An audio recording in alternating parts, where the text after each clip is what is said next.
त्यसपछि उहाँ चाहिँ हुनुहुने उहाँ चाहिँ धेरै टिकटकमा बिजी हुनुभयो होइन गाइस। अब हामी चाहिँ तल ओरिन लाग्यो। अब हामी बिस्तारै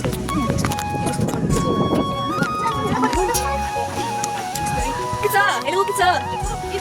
उहाँ फेरि टिकटक गर्न नि धेरै टिकटक बनायौँ क्या हामीले कति बनाएको मैले फोटो खिच्दै थिएँ बाबा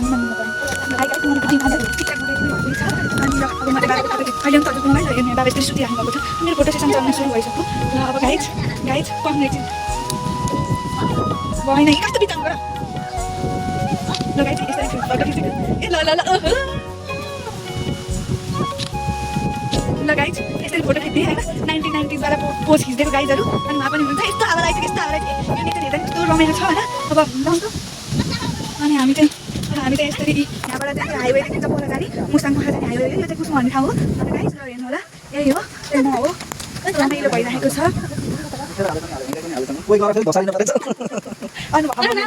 रियाक्सन आइरहेको छ त्यो फोटो होइन भिडियो फोटो खिच्नु यता हेर्नु न ल गाइज म फोटो खिच्दै देख्नु भयो अब उहाँसँग एउटा फोटो खिच्न पऱ्यो भिडियो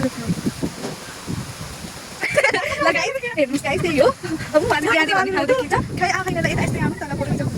अब मम्मीको फोटो पऱ्यो अरे गाइज ल हजुर यहाँ बस्नुहोस् न बस्नुभयो ल यस्तो हावा होइन नि उहाँले फोटो खिच्न परिरहेको छ र हजुरको फोटो पनि फोटो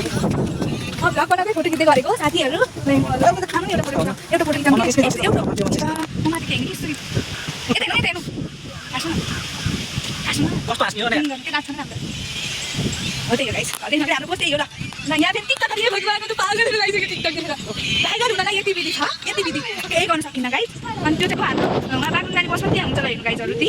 अब त्यो पनि उड्छ अरे यहाँ अर्को